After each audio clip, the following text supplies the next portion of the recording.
అందరికీ నమస్కారం.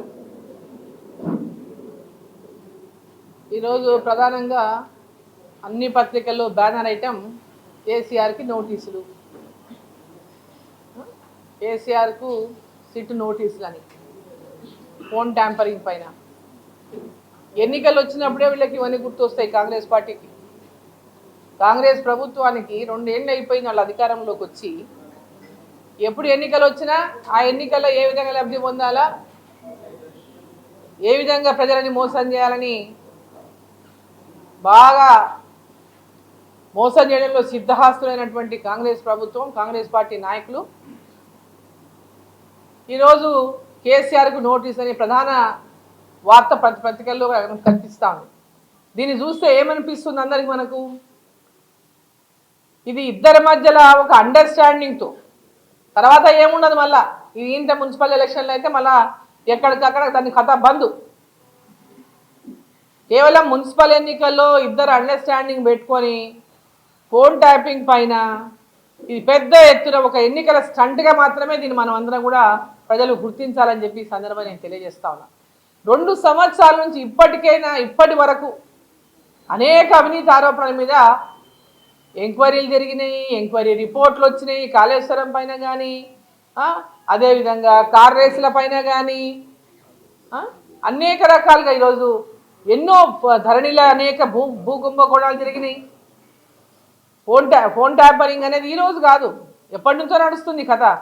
ఇప్పుడే మున్సిపాలిటీ ఎన్నికల లోపలనే ఇది గుర్తుకొచ్చింది, సిట్టు నోటీసులు ఇవ్వాలని. సిట్టుకు నోటీసులు ఇవ్వాలి అనేటటువంటిది ఇప్పుడే ఎందుకు గుర్తుకొచ్చింది? ఇది కేవలం ఈ మున్సిపాలిటీ ఎన్నికల్లో కాంగ్రెస్ పార్టీ, బీఆర్ఎస్ పార్టీ అండర్స్టాండింగ్తో మళ్ళీ కాంగ్రెస్నే గెలిపించుకోవాలనేటటువంటి ఒక దుర్బుద్ధితో ప్రజల్ని మోసం చేయడానికి మున్సిపాలిటీలలో భారతీయ జనతా పార్టీ పెద్ద ఎత్తున ప్రజలు భారతీయ జనతా పార్టీ పైన ఇవాళ పెద్ద ఎత్తున యూత్ వస్తూ ఉన్నారు. ప్రజల లోపల భావన భారతీయ జనతా పార్టీని గెలిపించాలని ఉన్నదంటే దాన్ని మిస్గైడ్ చేయడానికి, దాన్ని నిజంగా ఏదో వాళ్ళు యాక్షన్ తీసుకుంటామని చెప్పడానికి ఒక నాటకం మాత్రమే ఆడుతున్నారు. ప్రజలందరూ కూడా వీటిని గమనించాలని చెప్పి ఈ సందర్భంగా నేను కోరుతా ఉన్నా. ఇప్పటి వరకు ఏ ఒక్క ఆరోపణ మీద వీళ్ళు ఎదుర్కొంటున్నటువంటి బీఆర్ఎస్ నాయకుల మీద ఒక్క చర్యనన్నా ఉన్నదా? ఏ ఒక్క చర్యనన్నా ఇప్పటి వరకు కాంగ్రెస్ ప్రభుత్వం చేపట్టిందా?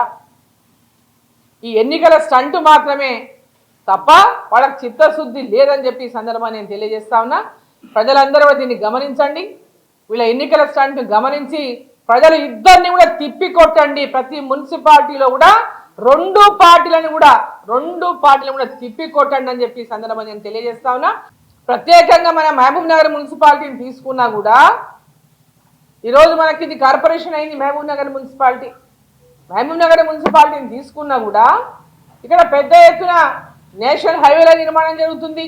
మహబూబ్ నగర్ చుట్టుముట్టు కూడా నేషనల్ హైవేల నిర్మాణం జరుగుతుంది. మహబూబ్ నగర్లో మరి కాంగ్రెస్ పార్టీ కానీ టీఆర్ఎస్ పార్టీ కానీ వాళ్ళు ఏ విధమైనటువంటి గతంలో జరిగిన అభివృద్ధి కూడా కేంద్ర ప్రభుత్వం జరపడం జరిగింది. టీఆర్ఎస్ పార్టీ అధికారంలో ఉన్నప్పుడు కూడా అమృత్ స్కీమ్ కింద పెద్ద ఎత్తున మున్సిపాలిటీ నిధులు ఇచ్చింది. మున్సిపాలిటీలో దాదాపు 100 కోట్ల నిధులను కేంద్ర ప్రభుత్వం ద్వారా ఖర్చు పెట్టినారు గతంలో ఉన్నటువంటి టీఆర్ఎస్ ప్రభుత్వం హయాంలో కూడా. సో నేను ప్రజలందరినీ కోరుతా ఉన్నా, మహబూబ్ నగర్ పట్టణ ప్రజల్ని మొట్టమొదటిసారిగా ఇది కార్పొరేషన్ అయింది మహబూబ్ నగర్ టౌను. దీనికి అన్ని పక్కల కూడా అభివృద్ధి ఈరోజు కేంద్ర ప్రభుత్వం ద్వారా జరుగుతుంది. కేంద్ర ప్రభుత్వం ఇంకా జరగాల్సింది చాలా ఉంది. కాబట్టి దీన్ని మీరందరూ కూడా పెద్ద ఎత్తున ఆశీర్వదించండి. మహబూబ్ నగర్ కానీ మేయర్ కాబోతారు రేపొద్దున కార్పొరేషన్లో. ఈ ఫస్ట్ కార్పొరేషన్లో మేయర్ స్థానాన్ని భారతీయ జనతా పార్టీకి అత్యధిక స్థానాల్లో విజయాన్ని అందించి భారతీయ జనతా పార్టీ జెండాని మహబూబ్ నగర్ కార్పొరేషన్ పైన ఎగిరేటటువంటి విధంగా పట్టణ ప్రజలు ఆశీర్వదించాలని చెప్పి నేను కోరుతా ఉన్నా. వీళ్ళు ఎన్ని రకాల డ్రామాలు ఆడినా దయచేసి ప్రజలు పట్టణ ప్రజలు కాబట్టి అన్ని రకాల అవగాహన ఉన్నటువంటి వాళ్ళు కాబట్టి వాళ్ళు చేసేటటువంటి ఎన్నికల స్టంట్లకు మోసపోకుండా భారతీయ జనతా పార్టీ గెలిపించాలని నేను పట్టణ ప్రజలందరినీ ఈ సందర్భంగా నేను కోరుతా ఉన్నా.